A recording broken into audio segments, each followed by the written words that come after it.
da qysqaça aydamında şol aşk gatly romanymda Garajoğlanlarda tarih kronologik eser şol Garajoğlanyň öz sözü da aşk romanında da ba şol Kozan dağından aslymyz Ari Türkmenler neslimizdi. Ari Türkmen onu Türkmenliň arasynda Türkmenler manysy bar da şol eserde Garajoğlan etrek sevdiklerinden gidip Türkiýanyň belli bir sevdiklerine aýlanyp şu öz meşhur bolup saat çalyp aýdym goşgy okap şeýdip ýyle meşhur bolupdyr da. Şoň esasynda da Garajoğlanyň bir meşhurlugy esasynda da iň soňunda şol Adana şäherine Adanada bir özüniň gogowy bar, ýatan gogowy şoň esasynda da şo taýda neme bar? Gowukda neme bar?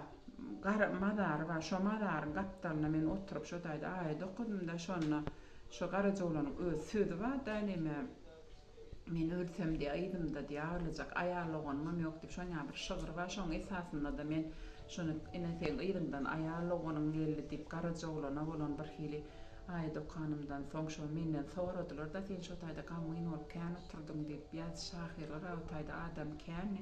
Şonda men şo gowyň gapdaryna oturup şonda bir ruhuny tagzim edip gürläp içimden gürledip oturdum. Şonda ýördegon gideli ýadyla galma diýip şygyryma şonda ýat ýerlerde şo ýek gözüm galyp men ýdymda aýarlaganmam ýok ağlajak diýip şo tetri esasynda da men şo taýda göz ýaşynyň Garajoğlanyň şo madaryna şeýdip gapdaryna oturup gaýtdym.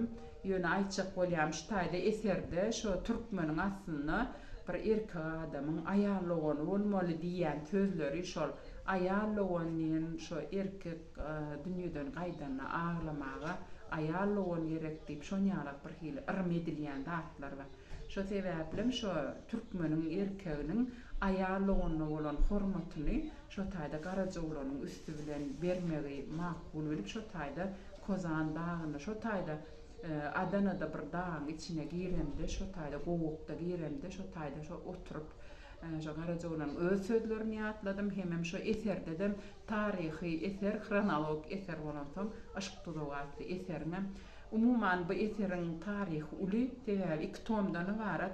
Gelecekde de ýazgylanmada şu eser barada giňişden gurrun bererse okujularymyza, dinleýijilerimize umuman eseriň tarihi äheni şo taýda Garajoğlanyň aýarlagan diýende da hasrat galanlygyny aýarlaganyň bir insanyň bir aýarlagan bolmaly diýip umuman günnäwir halklar gowy berýärler-de aýarlagan. Kakam Tahiram öz aýarlaganlaryny her hepde habar tutardy da. Indi şu aýarlagan manysyna gelemizde bir o dünýä bardyr diýär-de 5 wagt namazy hemme zady barmyş onuň. Onu da Allah Taalaň dogduky diýip aýdypdyr diýär-de. Onuň şo men arzum näçin men dogduky, men jennet hemme zat etdim diýse Allah'ın huzuruna elseler, sen bir aýarlaganyň bar, şondan habar tutmagy keniň diýipdirler. Şondan soň sen şoň düşüne girdi, şonu razy etdiňim gel, onuň menine sen jennete gönürjek diýip şeýdip şol aýarlaganyň düşüne girip razy edipdir diýär-de.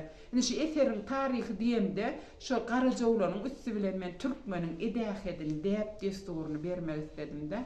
Elbette çeper eser okuma mümkinçilik bar, ol internet sahypalaryna da bar. Gelecekde de bu barada giňişden gurrun berer. Sag bolun.